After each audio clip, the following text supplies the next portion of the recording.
한 2주 전에 저희가 구약 성경을 통해서 그 교회의 관점으로 읽어보자라고 생각을 해보고 그렇게 한번 정리를 해봤습니다.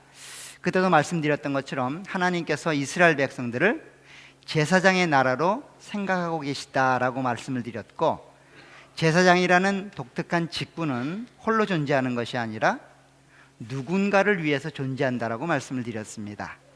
신약 성경에 오니 하나님을 믿는 하나님의 백성들이 그 이스라엘 백성들이 가졌던 고유한 직책이었던 제사장의 직분을 그대로 소유하게 되었다라고 오늘 베드로전서에서 동일하게 이야기합니다. 오늘 베드로전서 2장 9절에 보면 너희는 택하신 족속이요 왕 같은 제사장들이다 라고 말하고 있습니다.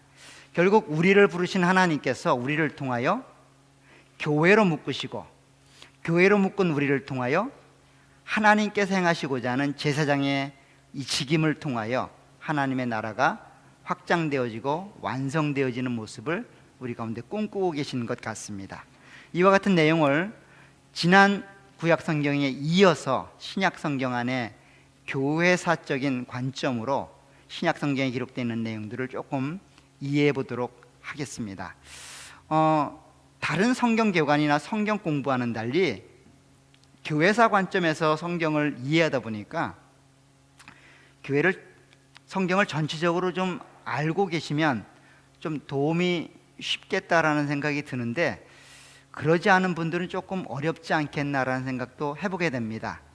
그렇더라도 절대 포기하지 마시고 끝까지 잘 따라와 주시고, 제가 하는 얘기를 잘 모른다고 자기 자신을 막 자책하거나 나는 왜 이럴까 라고 생각하지 마시고, 그래도 꾸준히 참석을 해야 되겠구나 라고 생각을 해주셔서 그렇게 여러분들이 동참해 주셨으면 좋겠습니다.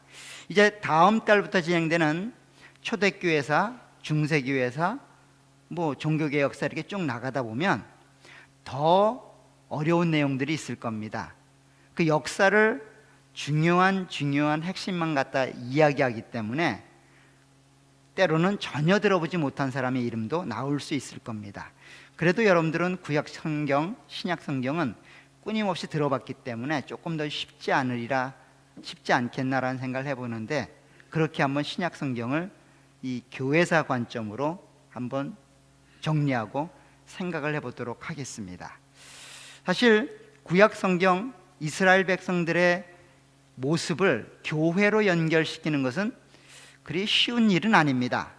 스데반 집사가 광야를 40년간 방황했던 이스라엘 백성들을 그냥 광야 생활로 정리한 것이 아니라 광야 교회에 있었다라고 하는 그 내용을 통해서 구약 이스라엘 백성들의 삶을, 이스라엘 민족의 혹은 이스라엘 국가의 형태를 교회로 이해하는 것도 그리 큰 무리는 아니겠다라고 생각해서 그렇게 이스라엘의 역사를 교회 역사로 지난 시간에 이해를 했고, 오늘은 그 이후의 이야기를 다시 한번 교회사라는 관점으로 이해를 해보도록 하겠습니다. 그래서 소제목을 보면 교회사 관점으로 이해하는 신약 성경입니다. 근데 신약 성경의 특징은 여러분들 잘 아는 것처럼 이스라엘에서 이방으로 전해져 내려가는 교회의 모습을 발견하시게 될 겁니다. 이스라엘 민족, 유대인에게 국한되었던 그 독특한 하나님의 특권들이 유대인에게 머물러 있는 것이 아니라 신약 성경에 오면 어디로 갑니까? 이방인에게로 퍼져나가죠. 이방인에게로 옮겨가는, 이방인에게로 확산되는 그런 내용을 담고 있습니다. 그래서 제목을 교회의 설립과 확산이란 제목으로 잡아봤습니다. 특별히 마태복음 16장 16절에서 19절을 보게 되면 처음으로 교회라는 단어가 나옵니다. 신구약 성경을 통틀어 제일 먼저 나오는 교회라는 단어가 여기 등장을 하는데, 특별히 우리가 잘 아는 것처럼 베드로가 변화산에 예수님을 바라보면서 예수님을 향한 고백을 하죠. 오병이어의 기적을 행한 다음 세상 사람들이 나를 누구라고 하느냐라고 한번 여쭤보고, 그러면 너희는 나를 누구라고 하느냐라는 질문에 베드로가 이렇게 대답을 합니다. 시몬 베드로가 대답하여 이르되 주는 그리스도시요 살아계신 하나님의 아들이시니이다. 예수께서 대답하여 이르시되 바요나 시몬아 내가 복이 있도다. 이를 내게 알게 하신 이는 혈육이 아니요 하늘에 계신 내 아버지시니라. 또 내가 내게 이르노니 너는 베드로라. 내가 이 반석 위에 내 교회를 세우리니 음부의 권세가 이기지 못하리라. 내가 천국 열쇠를 내게 주리니 내가 땅에서 무엇이든지 매면 하늘에서도 매일 것이요 내가 땅에서 무엇이든지 풀면 하늘에서도 풀리리라 하시고, 여기 보면 베드로가 고백했던 신앙 고백에 근거하여 예수님께서 친히 예수님이 생각하시는 예수님의 교회, 즉 하나님이 세우시는 하나님의 교회가 세워지게 될 것이다 라고 말해주고 있습니다. 이로 인해 교회가 시작되고 있고 이 신앙 고백 위에 하나님의 교회가 서고 있다라고 하는 내용을 알게 됩니다. 그래서 신앙 고백 위에 세워진 교회입니다. 교회는 그냥 어떤 한 지역에 마음 맞는 사람들이 모여서 건물 짓고 십자가 달고 목사님 초빙하면 교회가 되는 것일까요? 아니면 신앙 고백이 반드시 필요한 것일까요? 제가 답을 다 말했기 때문에 신앙 고백이 다 있어야 된다고 생각하시겠죠. 근데 그 얘기를 듣지 않으면 그냥 십자가 간판 달고 사람 불러 모으면 거기가 교회가 아닌가 라고 생각되는데, 교회가 되려면 가장 기본 베이스가 있어야 됩니다. 그게 뭐냐면 신앙 고백이에요. 신앙 고백이 없는 교회는 교회가 아닐 수 있습니다. 신앙 고백 위에 교회는 세워집니다. 그 신앙 고백이 뭐였습니까? 주님은 그리스도라는 이야기입니다. 그리고 살아계신 하나님의 아들이시다라는 말이에요. 예수 그리스도를 믿는 믿음이 있어야 되는 거죠. 당신은 하나님의 아들로서 메시아이십니다. 인류의 죄를 해결하고 우리가 감당하지 못했던 그 우리의 한계를 해결해 주실 기름 부음 받은 자, 하나님의 약속된 자입니다 라고 고백하는 고백이 있어야만 하나님의 교회가 세워진다는 겁니다. 그런 고백이 있는 사람들, 그런 고백이 있는 무리 가운데 하나님이 친히 하나님의 교회를 세우시겠다라고 말합니다. 우리가 모여서 우리가 세우는 게 아니라 하나님이 그런 자들을 불러 모아 하나님이 친히 교회를 세우신다라고 말합니다. 그래서 예전에 지금도 그렇지만 장로님들이나 권사님들이 기도하실 때 보면 꼭 주님이 핏값으로 세운 주님의 교회라고 기도하는 걸 많이 보셨죠. 주님의 교회라고 이야기합니다. 내가 헌금해서 우리가 모아서 지은 우리 교회인데 왜 주님의 교회라 그럴까? 주님이 세우셨기 때문이죠. 나를 이용하여 혹은 나와 함께 있는 성도들을 이용하여 하나님이 교회를 세우셨지만 실질적으로 우리가 고백하는 것은 하나님이 교회를 세우셨다라고 이야기하고 있고, 그렇기 때문에 교회의 주인은 하나님이 되시죠. 주님이 되시는 겁니다. 그리고 그 천국의 권세가 교회에게 주어지고 교회가 천국의 권세를 가지고 그 직임을 담당하는 그런 모습으로 교회가 세워진다라고 마태복음 16장에서는 하나님이 예수 그리스도를 통하여 이 땅에 세워지는 교회의 모습에 대해서 설명하고 있습니다. 이제 이와 같은 교회가 여기 이제 실제적으로 등장을 하는데, 이런 내용을 좀 구약으로 조금 생각해 보도록 하겠습니다. 이 표는 지난 시간에 함께 나눴던 표입니다. 그죠? 지난 시간에 구약 성경이 쭉 전개되는데 인류 역사가 청동기 시대, 철기 시대, 왕족 시대, 페르시아 시대, 헬라 시대, 마카비 시대, 로마 시대까지 신약 성경이 쓰여지게 됩니다. 지난 시간에 나눴던 구약 성경은 어디까지였을까요? 여기까지겠죠. 여기까지. 그죠? 페르시아 시대까지입니다. 페르시아 메대를 통하여 그 이스라엘 백성들이 회복하여 돌아오는 것, 포로에서 돌아왔을 때의 상황과 포로 후기 성전 건축, 그리고 마지막 그 포로 시기에 살았던 이스라엘 백성들의 모습, 그 내용을 기록하고 말라기 선지자의 마지막 선교 활동을 통해서 선지자 활동을 통해서 구약 성경이 종결이 되게 되죠. 그리고 나서 헬라 시대, 마카비 시대, 로마 시대로 넘어가게 되는데, 이 시대를 구약 성경을 살펴보면 이렇게 됩니다. 저기 보셨던 것처럼 청동기 시대 초기에는 선사 시대라 해서 창세기 1장부터 11장에 관계된 내용들을 거기서 기록했다라고 말씀을 드렸습니다. 청동기 중기 시대에는 족장 시대라 해서 창세기 12장부터 50장에 관계된 세족장에 관한 이야기가 거기에 포함된다고 말씀을 드렸고, 청동기 후기 시대는 출애굽과 가나안 정복, 여호수아까지의 내용이 포함된다라고 말씀을 드렸습니다. 그리고 철기 시대로 넘어오면서 사사 시대가 도래하게 되고, 사사 시대가 끝나면서 왕국 시대로 넘어가게 되는데, 성경 시대에도 왕국 시대로 넘어가게 됩니다. 그리고 왕국 시대를 이제 망하게 되는데, 그리고 나서 포로 시대가 되고 포로 후 시대가 되죠. 그리고 나서 이제 헬라 시대가 넘어오게 되는데, 이때부터는 중간기 혹은 암흑기, 침묵기 이런 식으로 표현을 합니다. 왜냐하면 이 시대와 로마로부터 진행되는 신약 시대, 이 사이가 한 400년 정도, 길게는 500년 정도를 잡는 그 역사적인 시기가 성경에서는 싹 빠져 있기 때문이에요. 성경 기록에 만약에 이 내용들이 포함되어 있다면 그 내용을 통해서 무슨 일이 있었는지를 알게 되는데, 그 기간이 싹 빠져 있어요. 빠져 있는 이유가 왜 빠져 있었을까요? 하나님이 말씀하지 않으셨기 때문에, 성경이 하나님이 말씀하지 않았기 때문에 기록할 내용이 없었던 거죠. 그렇죠?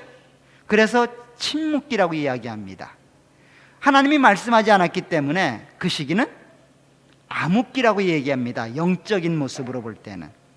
그냥 일반적인 모습으로 볼 때는 하나님이 말씀하지 않으셔서 침묵기라고 설명하지만, 영적인 시야로 볼 때는 하나님이 말씀하지 않으시니 그 시기가 기근의 시기이고 암흑의 시기라는 거예요. 또 성경과 성경 사이에 끼어 있기 때문에 중간기 이렇게 설명도 합니다. 즉 구약 성경의 종결과 신약 성경의 시작을 알리는 그 시기가 비어 있는데, 그 중간기를 요 시기라고 설명을 합니다. 그래서 좀 더 깊이 살펴보면 헬라 시대, 마카비 시대, 로마 시대입니다. 사실 로마 시대가 기원전 한 60년, 70년까지 사실은 시작이 되는데, 그 60, 70년 전 지난 다음에 신약 성경이 기록되기 때문에 사실은 그냥 신약 성경 시대로 설명을 했습니다. 이 마카비라는 사람을 여러분도 혹시 들어보셨습니까? 마카비, 유대 왕조 중에 한 명인데, 이 중간기 침묵기 시대에 유일하게 유대 나라를 땅으로 혹은 정치적으로 혹은 영적으로 회복하려고 했던 그런 시대가 있었습니다. 뭐 길지는 않았지만 왕조가 있었어요. 그 왕조가 마카비라는 이름으로 세워지게 되고, 우리는 그 시대를 마카비 시대라고 이야기를 합니다. 그래서 인류 역사를 보게 되면 헬라 시대, 여러분들 잘 아는 알렉산더 대왕부터 시작되는 헬라 시대부터 로마 시대까지가 중간기로 그렇게 포함이 되고, 더 나아가서는 신약 성경이 완성되는 시기까지 로마 시대로 설명하여 볼 수 있습니다. 좀 더 시각적으로 보게 되면 이렇게 되어 있죠. 로마 시대에 예수님이 공생애를 시작하시고 십자가에 달려 돌아가시고, 그 중간에 헬라 시대와 마카비 시대가 있고, 저 구약 시대에는 청동기부터 페르시아 시대까지가 진행이 됩니다. 그래서 이 구약 시대는 이스라엘, 제가 전에 말씀드렸던 것처럼 이스라엘 공동체가 하나의 하나님의 뜻을 실현하는 그런 모습으로 이 땅에 존재한다고 말씀을 드렸어요. 그렇지만 이스라엘이란 민족, 선택받은 민족, 하나님의 택함받은 민족이 홀로 존재하는 것이 아니라, 지난번에 봤던 것처럼 출애굽기 19장에 보게 되면 그 나라를 제사장의 나라로 삼으셨다고 말을 했고, 제사장의 나라로 삼아서 그들을 통하여 세계 만국의 백성들을 하나님의 소유로 삼아가시는 그와 같은 역사가 이루어지는 것이 이스라엘의 역사였다라고 말씀을 드렸어요. 그리고 로마 시대로 시작되는 이 신약 시대는 교회의 역사다라고 보셔도 틀림이 없습니다.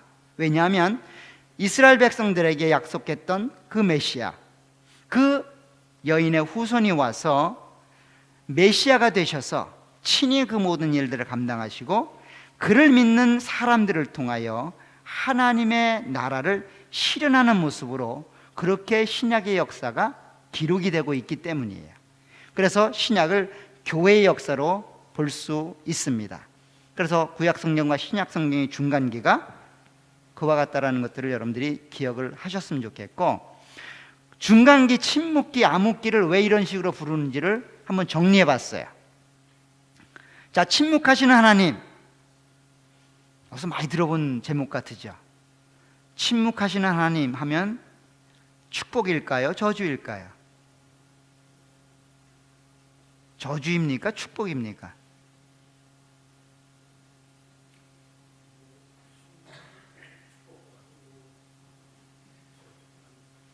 저주도 아니고 축복도 아니에요. 하나님이 말씀하지 않으면 그 인생은 저주받은 인생일까요? 축복받은 인생일까요? 예, 뭐 이렇게 딱 단정 지을 수는 없지만 저주받은 인생이죠. 만약에 여러분들이 어떤 잘못을 하는데 자꾸 유파에서 누가 자꾸 잘못하는 부분에 이렇게 태클을 건다면 아직도 여러분들은 소망이 있는 거예요. 마음속에 자꾸 죄악된 마음이 들끓고 있는데 전화가 와서 그 생각을 멈추게 한다거나, 갑자기 친구가 찾아와서 커피를 마시게 한다거나, 그러면 여러분들은 아직 가망이 있는 겁니다. 죄악된 길로 막 달려가는데도 어느 누구도 여러분들에게 잘못이라고 말해주지 않고, 하나님도 말하지 않고, 교회 성도들도 말하지 않고, 그러면 그 인생은 어떤 인생이에요? 저주받은 인생이죠. 저주받은 인생입니다. 근데 우리는 어떻게 합니까? 내 인생 내 마음대로 살게 내버려두라고 우리는 막 소리치죠. 그런 인생이 행복한 인생이고 자유로운 인생처럼 느껴지죠. 그렇지 않습니다. 잘못된 삶, 우리의 인생 가운데 하나님이 끊임없이 간섭하는 것이 그게 축복이에요. 끊임없이 하나님이 찾아오셔서 말씀하시는 게 그게 하나님의 은총을 받은 자입니다. 그래서 감당할 수가 없는 거예요. 그래서 죄를 지을 수 없는 겁니다. 그래서 늘 마음속에 피곤한 겁니다. 그 피곤한 인생이 피곤해서 실패하는 것이 아니라 그 피곤한 인생이 하나님의 축복이 있는 인생이죠. 그런데 한 약 450년간 이스라엘 백성들에게는 하나님이 말씀하지 않으셨습니다. 영적으로 보면 기근의 시기이죠. 더 이상 하나님이 말씀하지 않으니 더 이상 은혜가 그들에게 임하지 않는 것처럼 보여지는 거죠. 선지자들의 활동이 중단된 겁니다. 마지막으로 말라기를 중심으로, 말라기를 기점으로 더 이상 하나님이 말씀하지 않으세요. 말라기 선지자를 마지막으로 활동을 하죠. 하나님의 말씀하심이 중단된 겁니다. 침묵기라고 이야기를 하죠. 영적 기근이 임한 시기죠. 그래서 암흑기라고 이야기합니다. 적어도 400년간 그랬다고 하는 것은 굉장히 큰 고통일 겁니다. 만약에 하나님이 끊임없이 말씀하시다가 어느 날 딱 중단한다면 그때부터 우리는 굉장히 힘들어질 겁니다. 그 시간이 지속되면 지속될수록 어려워질 겁니다. 그런데 이와 같이 하나님이 침묵하던 시기에 페르시아 제국에 퍼진 이스라엘 백성들이 디아스포라로 살아가죠. 여러분들 에스더서를 보게 되면 그 127도에 살고 있는 유대인들의 삶에 대해서 설명을 합니다. 페르시아가 127도나 되는 그 거대한 영토를 점령하고 살아가고 있었는데 그때에 이스라엘 백성들이 그 모든 영토에 흩어져서 살게 된 거예요. 그것을 에스더서를 통해서 보게 되죠. 그리고 그곳에서 하나님이 끝까지 그들을 지키는 모습으로 소개되고 있습니다. 이런 하나님의 침묵이 400년 혹은 500년간 지속되게 되면 어떤 현상들이 일어날까요? 이런 네 가지 현상들이 일어납니다. 하나님 말씀을 상실하게 됩니다. 더 이상 말씀하지 않으니 말씀이 없는 것으로 생각되는 거예요. 그 전에 하신 말씀도 더 이상 능력이 없는 말씀으로 그렇게 백성들에게 인식되게 되죠. 형식적인 종교 생활을 하게 됩니다. 하나님이 침묵하시니 형식으로 갈 수밖에 없는 거예요. 하나님의 능력이 나타나지 않으니까 형식만 강조하게 되는 겁니다. 그래서 이 암흑기의 이스라엘 백성들은 굉장히 율법주의자가 됩니다. 최선을 다하여 율법을 지키려고 노력을 합니다. 왜 그렇습니까? 하나님이 말씀하지 않으니 말씀하신 내용을 끝까지 지켜보겠다는 거예요. 그 마음이 좋은데 그것이 너무 과하여 율법주의자가 된 겁니다. 그래서 형식적인 종교 생활을 하게 되고, 그렇게 되면 종교 지도자들의 타락이 오게 됩니다. 공통적인 모습이죠. 종교적 우월주의가 생깁니다. 이게 무슨 말인가 하면, 하나님의 말씀을 지킨다고 하면 그 지킴으로 인하여 하나님께 영광 돌리고 하나님께 더 가까이 가야 되는데, 이 사람들은 그게 아닙니다. 하나님을 섬기고 하나님께 가까이 가는 게 목적이 아니라 종교 생활 자체가 목적인 거예요. 종교 생활이 목적이다 보니 그 생활을 통하여 그렇게 못 사는 사람들을 향하여 우월한 감정을 갖는 거예요. 그래서 바리새인과 사두개인들이 그렇게 못 사는 자들을 향하여 질책하고 그들을 비방하는 모습이 나타나게 되는 거죠. 이런 모습들이 예수님이 오셨을 때에 예수님이 책망했던 종교 지도자들이나 그 종교에 심취했던 많은 바리새인들과 사두개인 혹은 종교 지도자들을 향한 그 책망 속에서 이런 모습이 어렴풋이 보여지게 되죠. 이것이 다 하나님이 침묵하지 않았기 때문에 나타나는 그런 현상들이다라고 말씀을 드릴 수 있습니다. 그러면 하나님은 이렇게 침묵하셨기 때문에 하나님이 만드신 세상을 다스리고 인도해 나가시는 일도 멈추셨을까요? 어떻게 생각되세요? 하나님이 침묵하시면 하나님의 일하심도 다 멈출까요?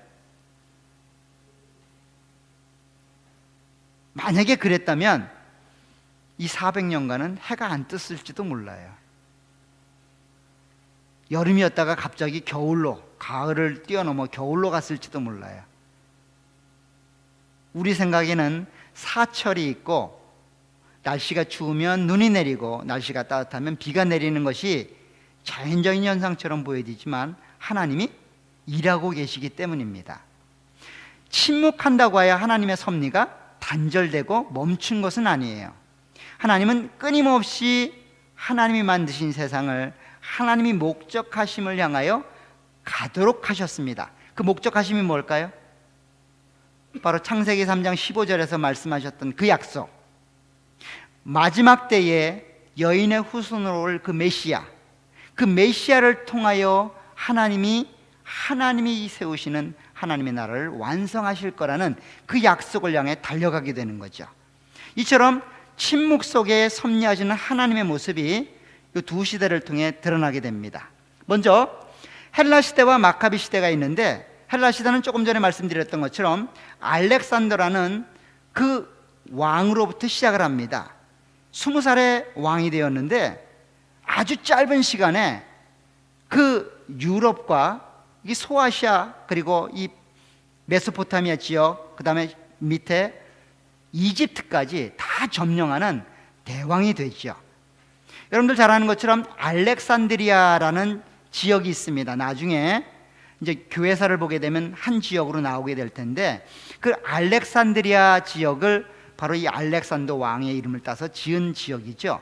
그 알렉산드리아의 특징이 뭐냐면 굉장히 문화가 발전했고, 그 알렉산드리아 지역에는 5만 권이 넘는 책이 그 당시에 있을 정도로 굉장히 학문적으로도 뛰어난 그러한 장소였습니다.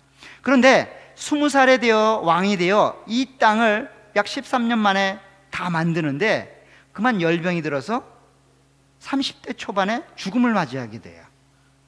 30대 초반이니까 자기 아들이 기껏해야 이제 뭐 몇 살 정도 됐겠죠.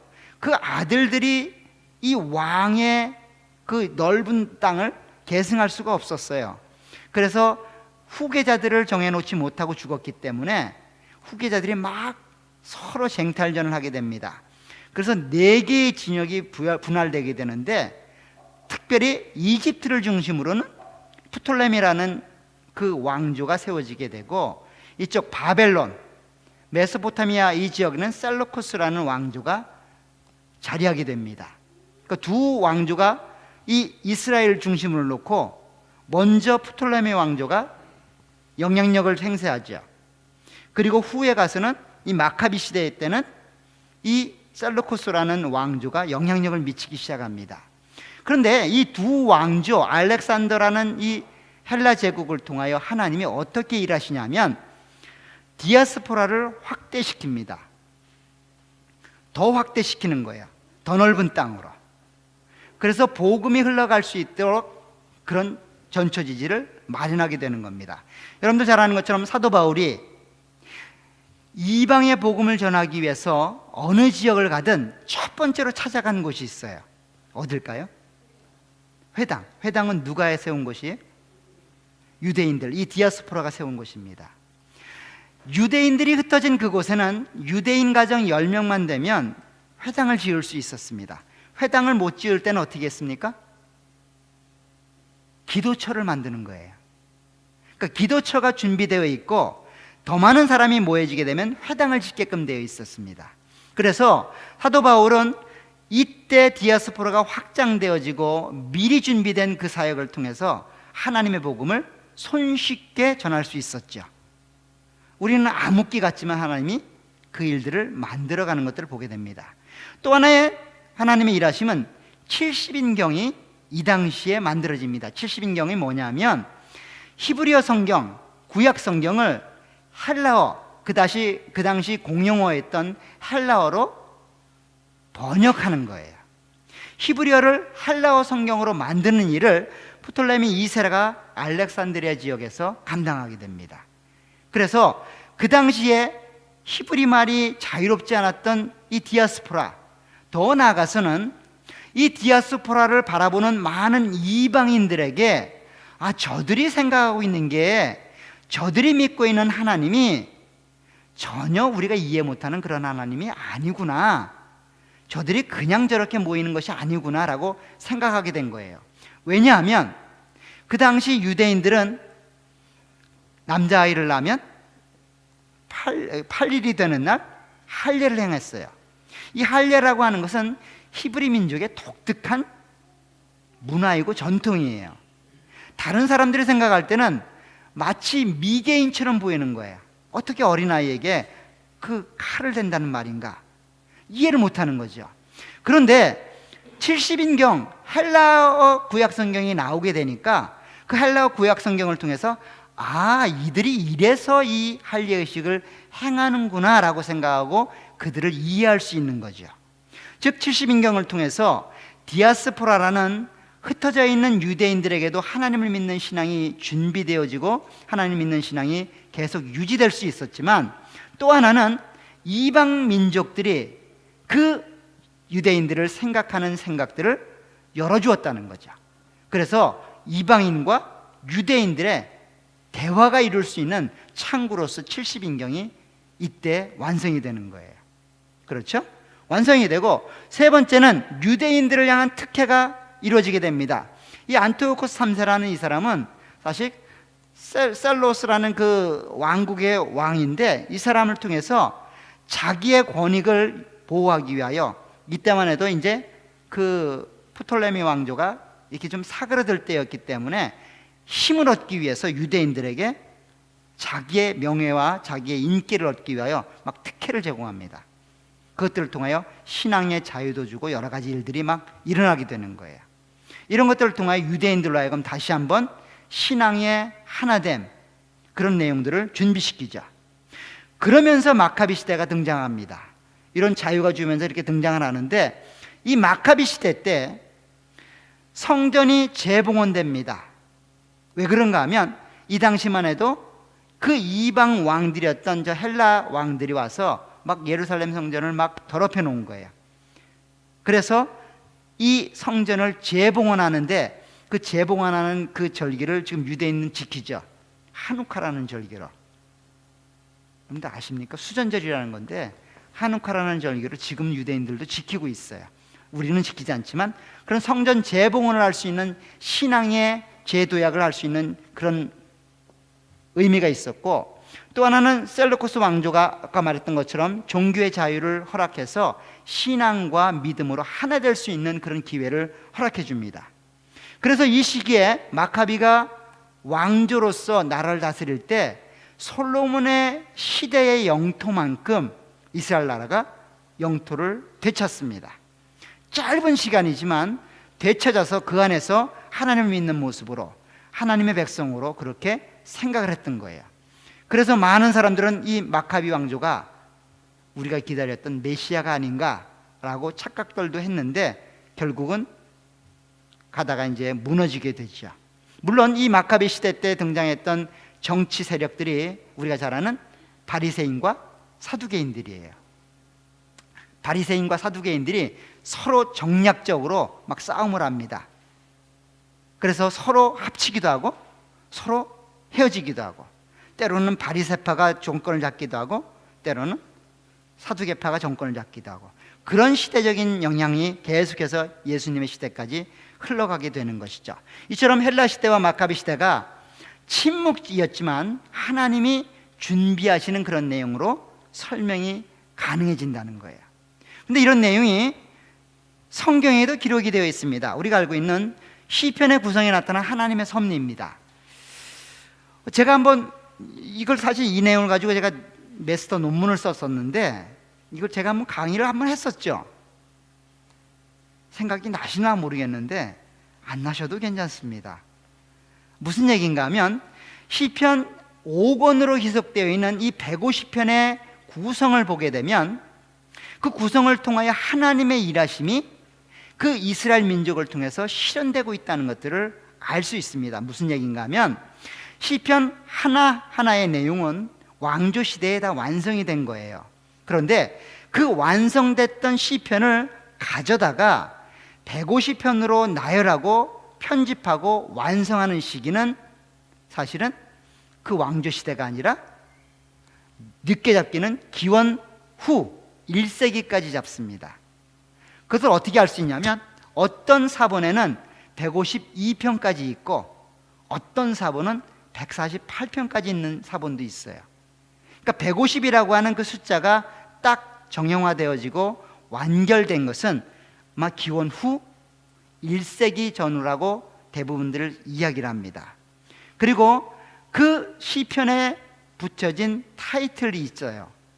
표제라고 말을 하는데, 여러분들 보면 뭐 다윗이 압살롬에게 쫓김을 당하여 썼던 시, 혹은 다윗이 밧세바를 간음하고 나단 선지자로부터 책망을 들었을 때 썼던 시, 뭐 이런 식으로 표제들이 달린 것들이 있죠.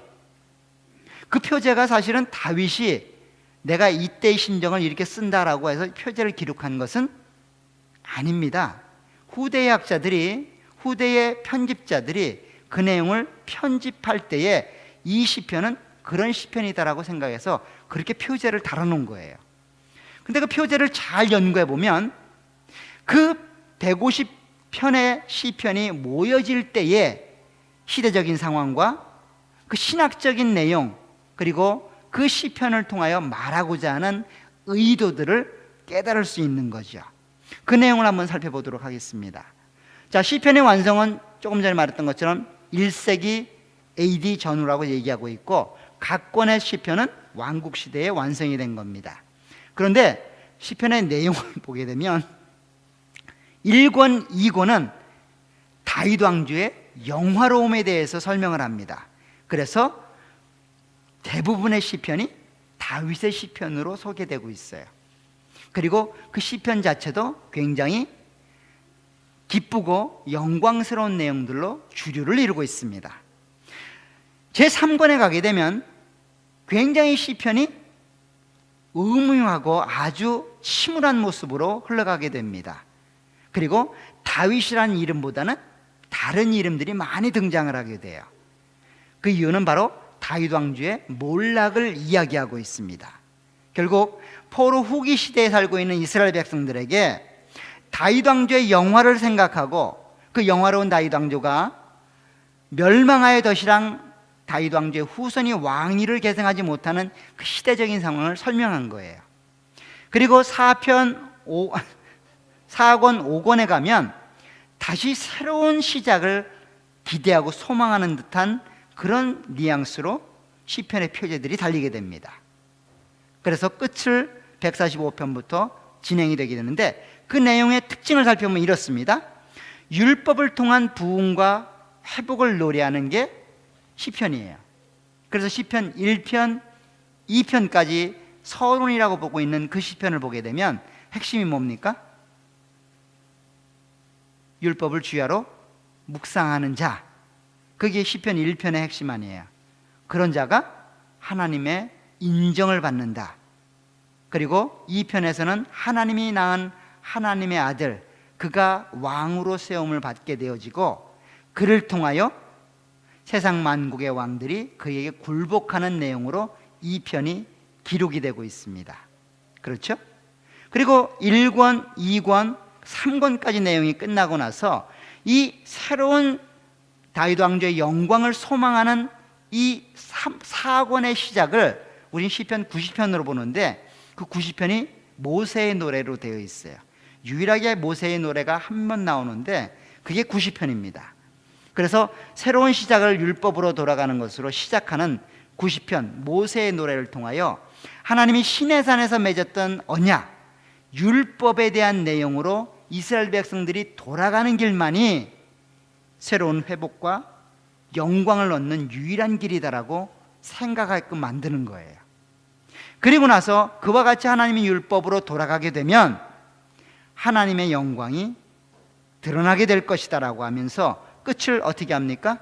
하나님의 주권적인 일하심으로 찬양하는 것으로 끝이 나죠. 그래서 146편부터 150편까지의 내용을 보면 할렐루야라 시편인들이라고 얘기하는데, 처음과 끝, 146, 149편까지 150편은 각 절마다 할렐루야로 끝이 나죠. 그러면서 하나님을 찬양하는 모습으로 이스라엘 민족이 회복되고 다시 한번 소망의 나라로 갈 수 있다고 하는 그런 내용을 보여주고 있는 거예요. 사실 이런 내용은 하나님이 침묵을 하셨지만 그냥 침묵하신 게 아니라 때를 두고 그 목적하심을 이루기 위하여 침묵하고 계시다는 것들을 알게 되죠. 여기서 다룰 수 없지만 율법으로 돌아가게 되면 우리가 궁극적으로 누구에게 돌아가게 됩니까? 메시아에게 갈 수밖에 없어요. 율법에 심취하고 율법을 지켜나가다 보면 결국은 율법을 통하여 우리가 깨닫는 게 뭡니까? 우리의 죄지요. 우리는 죄인일 수밖에 없다. 죄를 해결할 수 없는 죄인이다라고 하는 것들을 깨닫게 되고, 결국 우리가 그리스도에게로 가게 되는 그와 같은 역할을 감당하기 때문에 이와 같은 내용은 메시아로 우리의 시야를 옮기고 메시아라는 인물을 통하여 하나님의 나라, 하나님의 교회가 새롭게 된다고 하는 것들을 보여주게 되는 거죠. 이렇게 하나님은 침묵하셨지만 계속해서 섭리하고 계시다고 하는 것들을 보여주게 됩니다. 그래서 거시적인 관점으로 성경 전체를 살펴보면 이렇습니다. 사실 여기까지가 구약 성경의 내용으로 지난번에 한번 여러분들과 나눴던 이야기죠. 창조, 타락, 구속, 개인과 민족을 통하여 이스라엘 백성들을 통하여 그 일들을 감당했는데 어떻게 됐습니까? 실패로 끝났죠. 실패했습니다.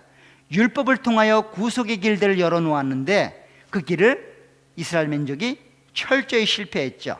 그래서 멸망을 당하게 됩니다. 그렇지만 완전히 꺼지는 것이 아니라 남은 자를 통하여 하나님이 하나님의 일들을 이루어 가시는데, 그 남은 자를 통하여 구속의 역사를 성취해 가시죠.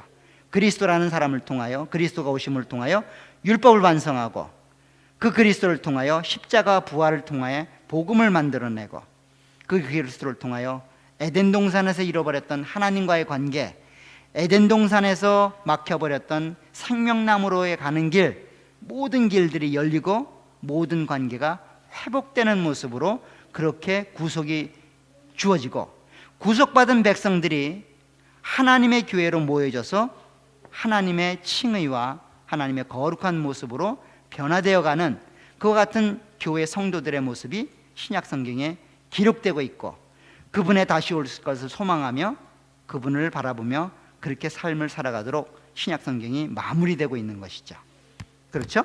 이렇게 거시적으로 신약 성경, 구약 성경을 볼 수가 있습니다. 조금 더 자세히 설명하면 에덴 동산, 즉 회복을 이루신 그리스도라는 방식으로 성경을 이해할 수 있습니다. 약속이 주어졌고 창세기 3장 15절에 약속이 주어졌죠. 그리고 그 약속이 갈라디아 4장 4절, 마태복음 1장 21절 22절을 통하여 그리스도를 통하여 그 약속이 실현되고 있음을 우리에게 알려주고 있습니다. 그리고 그 방식은 창세기 3장 24절인데 추방이었고 다시 그 길로 돌아가는 방식이죠. 회복의 방식입니다. 그 일을 에덴의 길을 여셨죠. 마태복음 27장 51절에 보면 이제 저희가 이제 성금요일 날 보게 될 텐데 이 본문을 본다는 얘기가 아니라 성금요일에 십자가에 달려 돌아가신 예수님이 그 돌아가실 그때에 제일 먼저 나타난 현상이 어떤 겁니까? 휘장이 쫙 갈라지는 거였어요. 그죠? 위에서부터 아래로 갈라지는데 그 휘장 위에 수놓아진 내용들이 있습니다. 그게 바로 그룹들이죠. 즉 생명나무로 가는 길을 막기 위하여 화영검과 그룹들을 통하여 그 길을 막으셨던데 그리스도의 십자가의 죽으심을 통하여 그 길이 열려진, 하나님께로 갈 수 있는 길이 열려졌다고 하는 내용들을 우리 가운데 설명해 주고 있습니다. 자, 이와 같은 내용으로 구약성경이 신약으로 넘어오게 되는데 신약성경의 분류를 보게 되면 이런 식으로 되어 있습니다. 복음서와 역사서, 서신서, 예언서. 그렇죠? 이렇게 4개의 분류로 설명이 되고 있습니다. 그런데 우리가 신약을 교회사로 볼 때에는 사실은 여기까지만 포함이 되는 거예요. 교회사 하면은 역사 아니겠어요? 그죠? 사실 역사이기 때문에 요까지만 저희들이 다루게 될 것이고 나머지 내용들은 사실은 교회사라기보다는 교회 안에서 성도들이 경험했던 하나님의 일하심에 대해서 쓰고 있는 책이라고 보셔도 다르지 않습니다. 다른 말로 하면 여러분들이 시가서를 읽게 되면 하나님이 계시하신 것이 아니라 하나님의 역사 속에서 체험했던 사람들이 그 체험한 하나님을 노래한 것을 시가서라고 말을 드렸어요. 그죠? 마찬가지입니다. 여기서 말한 이 서신서들은 하나님의 백성으로 하나님의 은혜를 경험하고 하나님의 공동체 안에서 하나님을 경험했던 자들이 그 하나님에 대해서, 하나님의 일하심에 대해서, 하나님의 목적하심에 대해서 기록한 것을 서신서라고 보셔도 틀림이 없어요. 그렇기 때문에 그런 식으로 이해하게 되면 저렇게 2개만 보게 될 겁니다.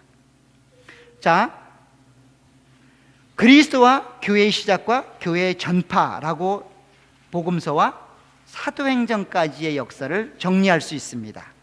먼저 그리스도는 십자가, 부활, 이 2개가 복음이죠. 그렇죠? 그리스도께서 오신 일은 바로 십자가에 달려 돌아가시는 일이고 부활하시는 일입니다. 그리고 그것은 복음이 됩니다. 왜 그렇습니까? 이것이 우리에게 생명을 주는 유일한 내용이기 때문이죠. 이 2 기둥이 하나님이 이루시는 하나님의 백성들의 모습입니다. 그리고 나서 교회가 시작되죠. 어떻게 시작됩니까? 하나님의 부르심을 받고 또 부르심을 받은 자들은 그 하나님께 신앙 고백을 해야 됩니다. 어떤 고백을 할까요? 아까 말씀드렸던 주는 그리스도라, 메시아로 오셔서 그분이 십자가에 달려 죽으시고 부활하셨다라고 하는 내용을 고백해야만 교회 안에 한 회원으로 부름받게 되는 겁니다. 주는 그리스도시요 내 죄를 위해 십자가에 달려 돌아가시고 부활하셨습니다 라고 하는 고백을 여러분들 언제 하십니까? 그런 고백 다 하셨잖아요, 여러분들. 그죠? 나 한 적 없는데. 언제 하셨을까요? 세례 받을 때. 여러분들 세례 받을 때 다 하셨다고요. 정신이 없어요, 언제 했는지. 그죠? 근데 하셨단 말이에요. 입교하신 분들은 입교하실 때, 그리고 입교하신 분들은 여러분들이 어린아이일 때 여러분들의 부모가 그렇게 고백을 했습니다. 우리가 이제 이번 주일날 보면 유아 세례를 다시 한번 하는데 유아 세례 때도 요걸 묻습니다. 다른 거 묻지 않아요. 입교하는 아이들에게도 이런 내용을 묻습니다.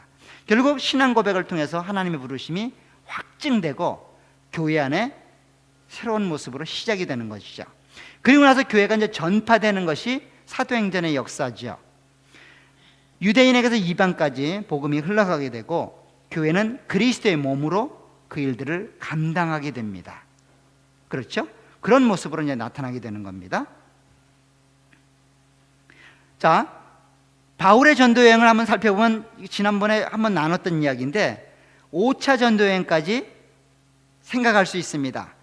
굉장히 쉽게 여러분들 이해할 수 있다 그랬죠? 1차 전도 여행은 몇 년 했다고요? 2년. 2차는요? 3차는? 4차는?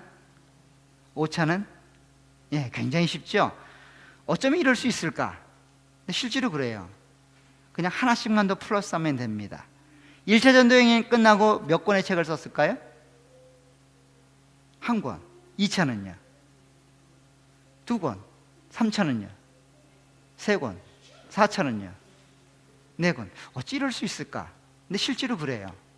굉장히 이해하기 쉽게, 여러분들 메모리하기 쉽게 되어 있는데 제가 이거 할 때도 외우라고 얘기를 했는데 아직까지 잘 못 외우시는 것 같아요. 그죠? 실제로 이렇게 진행이 됩니다. 그리고 마지막 디모데전서, 그 다음에 디도서, 이런 내용들은 목회 서신으로 목회를 감당하고 있는 후배, 동역자에게 쓰고 있는 내용들이죠.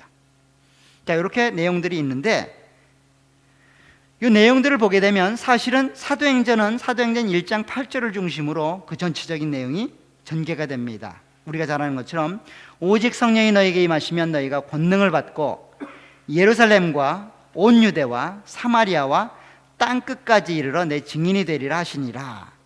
결국 이 프레임 가지고 사도행전이 기록이 되고 있어요. 그렇죠? 예루살렘에서 유대로, 유대에서 사마리아로, 사마리아에서 땅끝까지 복음이 증거되는 모습으로 기록된 것이 사도행전입니다. 그런데 이러한 일들이 있기 이전에 전제되는 게 하나 있죠. 뭐가 임해야 됩니까? 성령으로 가능케 된다는 거예요. 그래서 곳곳에, 사도행전 곳곳에 하나님의 역사를 확증하는 모습으로 성령의 역사들이 등장을 하는 겁니다. 그것이 방언의 역사가 됐든 치유의 역사가 됐든 성령 하나님이 등장하여 오순절날 이 성령 하나님이 임함을 그대로 재현함으로 동일한 구속의 역사, 동일한 교회 전파의 역사가 실현되고 있다는 것들을 확증하는 모습으로 나타나고 있는 거예요. 그래서 복음 전파가 예루살렘, 유다, 사마리아 땅끝까지 이렇게 진행이 된다고 말합니다. 그래서 제일 먼저 성령이 필요한 거죠. 기다리라. 하나님의 주권을 강조합니다. 전파가 되죠. 바로 생명력이 있다는 특징입니다. 생명이 있다는 거예요. 생명이 있으면 잘하죠. 잘할 수밖에 없습니다. 잘하지 않는 것은 둘 중에 하나죠. 병들었든지 죽었든지 둘 중에 하나일 겁니다. 생명력은 전파될 수밖에 없습니다. 증인의 삶으로 이 일들을 감당합니다. 어떤 증인일까요? 내가 어떻게 예수를 잘 믿었는가 이건가요? 아니죠. 누구에 대한 증인입니까? 그리스도에 대한 증인이에요. 그분이 하신 일에 대한 증인이라고요. 내가 얼마나 위대한 일을 했느냐는 사실 관심이 없어요. 그리스도가 하신 일을 증거하는 겁니다. 그분이 십자가에 달려 돌아가신 일을, 그리고 그분이 부활하신 일을 나누는 거예요. 그게 전도고 그게 교회를 전파시키는 모습입니다. 그래서 성령과 전파와 증인의 삶이 신약의 역사에 등장을 합니다. 그런데 이와 같은 신약의 전체적인 내용을 연대기로 살피면 이렇게 되어 있습니다. 복음서가 있죠. 그 다음에 1차 전도여행 때 야고보서도 들어갑니다. 2차는 그대로 있고요. 3차도 그대로 있고 4차도 그대로 있습니다. 5차에 베드로전후서가 들어가요. 공동서신에서. 후기 쪽에는 다 들어가죠. 그 다음에 종말에 관계된 계시록이 포함이 되고 있습니다. 이렇게 신약성경 전체가 설명이 되고 있습니다. 그래서 하나님이 말씀하시는 내용들이 교회 안에 이제 포함되고 있는데 이런 식으로 여러분들이 좀 이해하셨으면 좋겠어요. 구약성경을 제가 그렇게 종합해서 말씀드렸던 것처럼 신약성경도 마찬가지입니다. 복음서는 하나님이 친히 자기 자신을 계시하신 거죠. 예수님이 짠 하고 나타난 것은 하나님이 아들을 통하여 자기를 계시하기 위해 짠하고 나타난 거예요. 그래서 예수님은 말합니다. 나를 본 자가 누구를 보았다고요? 하나님 아버지를 보았다고. 아버지를 보여달라고 애쓰고 떼쓰는 제자들을 향해서 나를 보면서 왜 자꾸 하나님을 보여달라냐고 이렇게 얘기를 하죠. 즉 복음서에는 하나님이 친히 아들을 통하여 자기 자신을 계시한 겁니다. 사도행전은 역사 속에서 표현된 하나님이죠. 하나님이 역사에 들어오셔서 친히 어떻게 일들을 감당하셨는지 그 일들을 보여주고 있는 게 사도행전입니다. 특별히 성령 하나님의 역사를 통하여 그 일들을 우리 가운데 보여주고 있죠. 서신서는 하나님을 경험한 자들의 고백과 같습니다. 하나님이 하나님을 믿는 백성들 안에서 하나님의 역사를 경험했던 하나님의 사람들이 그 경험한 하나님을 기록한 게 서신서예요. 사도 바울이 대표적인 인물이죠. 그렇죠? 그가 하나님의 계시를 받아서 썼다고 그러지 않아요. 구약 성경에는 선지자들이 늘 어떤 말을 합니까? 이 말은 내 말이 아니라 하나님으로부터 받은 말이다 하고 대언하잖아요. 근데 사도 바울은 뭐라 그래요? 그런 말을 쓰지 않아요. 하나님이 하나님의 교회 공동체 안에서 역사했던 일들을 자기가 쓰고 있는 겁니다. 그런데 이 서신서의 특징은 뭐냐면 전반부가 그리스도의 구속에 집중하고 있다는 거예요. 결국 하나님이 이루신 구속의 역사에 깊이 심취하고 그 내용을 깊이 삶으로 감당하면서 그 안에서 깨달아지고 그 안에서 얻어진 하나님의 계시를 교회에 쓰고 있는 거예요. 계시를 받은 게 아니라 계시를 경험한 내용들을 쓰고 있는 겁니다. 그리고 예언서는 앞으로 될 일을 친히 말씀하시는 거죠. 그래서 구약의 선지서의 내용과 유사한 것이 바로 요한계시록 한 권밖에 없습니다.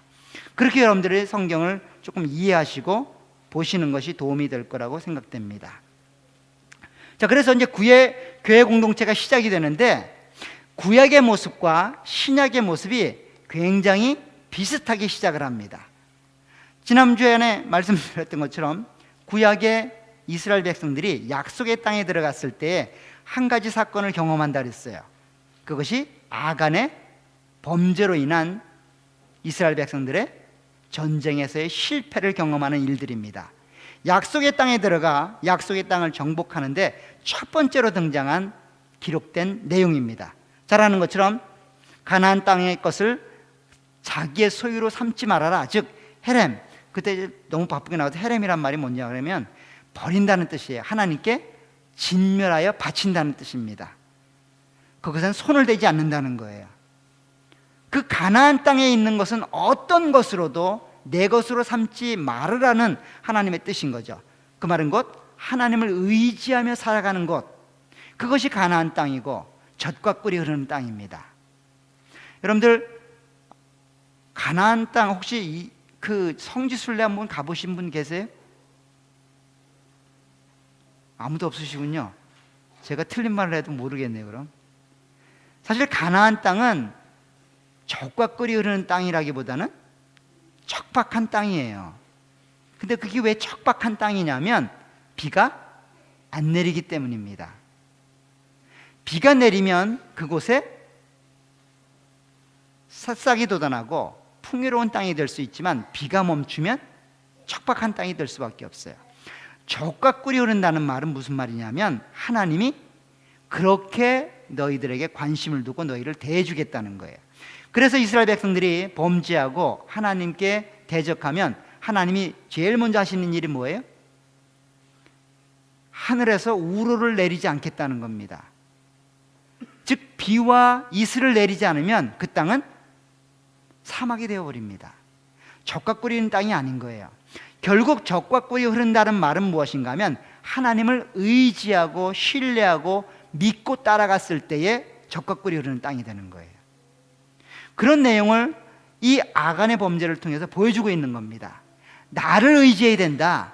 너희 눈에 보이는 것 마음에 끌리는 대로 잡았다가는 죽는다. 나를 의지해서 모든 것들을 버려라 라고 하는 사건이 아간의 범죄 사건이죠. 그런데 신약시대의 첫 초대교회의 처음 행사가 등장하는데 그것은 바로 아나니아와 삽비라의 죽음에 관한 사건입니다. 구약도 그렇듯이 신약의 초대교회도 죽음으로부터 시작을 합니다. 우리가 잘 아는 것처럼 아나니아 삽비라는 왜 죽음을 당했나요? 땅을 팔아서 하나님께 헌금했단 말이에요. 헌금했는데 헌금한 것 자체가 문제가 아니라 절반 혹은 일정량을 자기 것으로 떼어놓은 거예요. 그 떼어놓은 게 문제가 아니라 결국 뭐예요? 속이고 거짓말한 거예요. 그 하나님을 속이고 성령을 속였다라는 죄목이 있어서 결국 죽음을 동일해, 두 부부가 동일해 죽음을 당하게 됩니다. 즉 성령을 속이지 말라, 서로 권면하며 교제하고 하나님 안에서의 공동체를 이루어가고 하나님을 의지하고 신뢰하는 모습으로 그렇게 교회가 세워져야 함을 그렇게 말해주고 있는 거예요.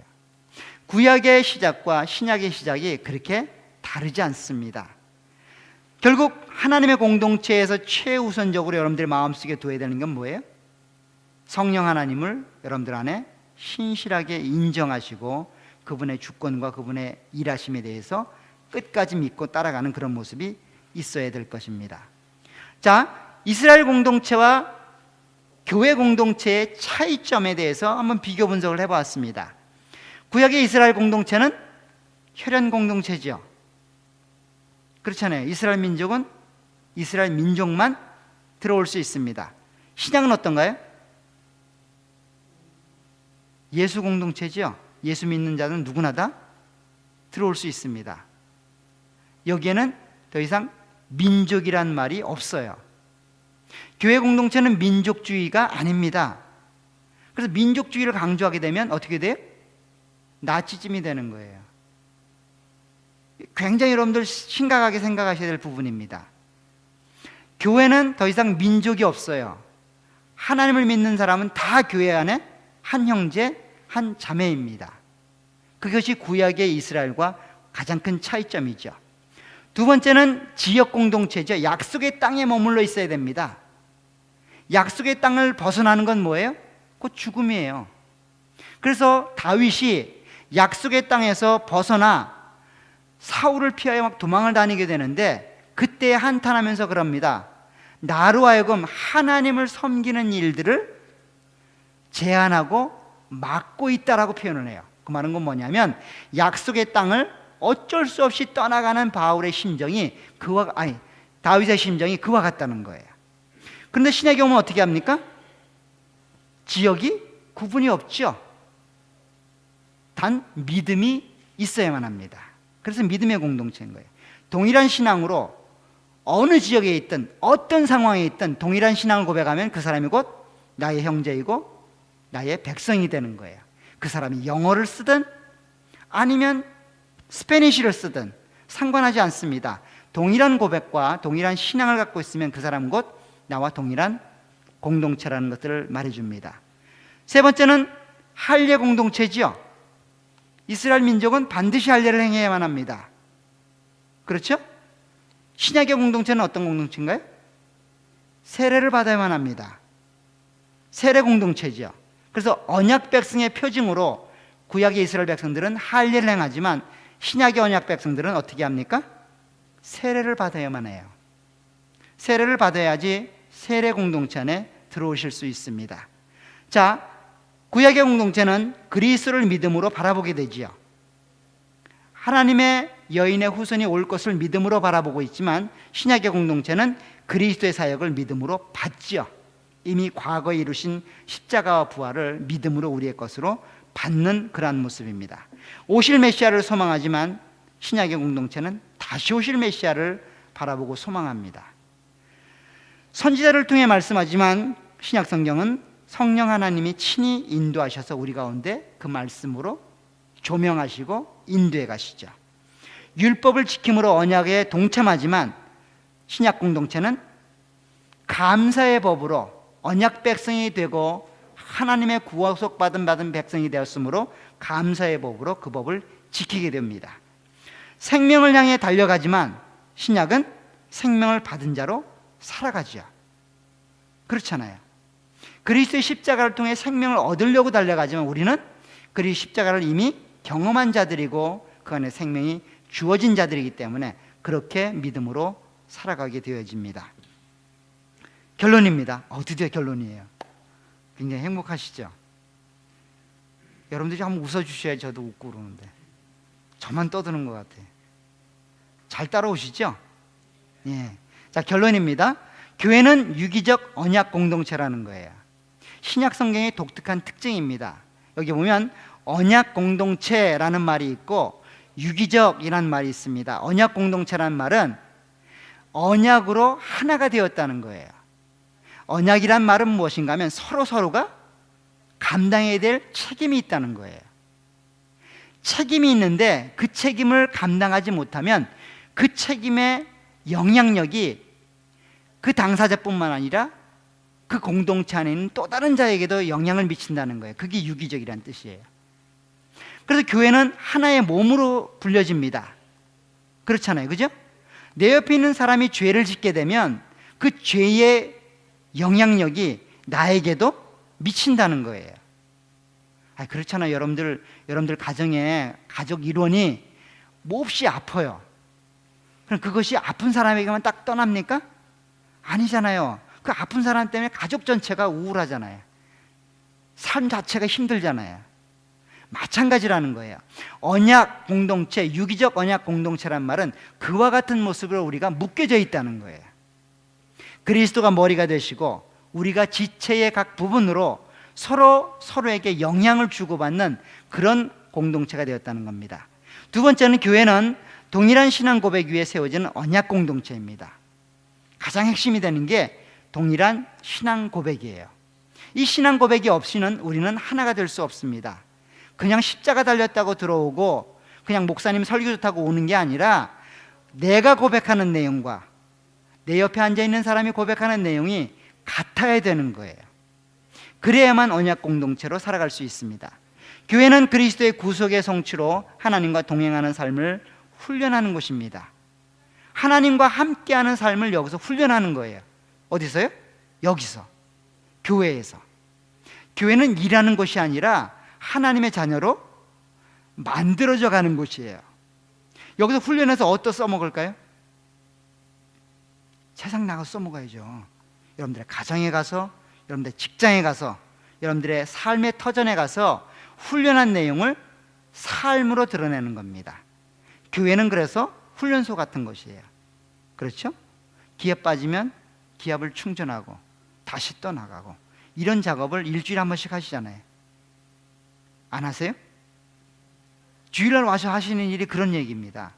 그래서 성도들 만나면 내가 경험했던 그 삶을 함께 나누는 거예요.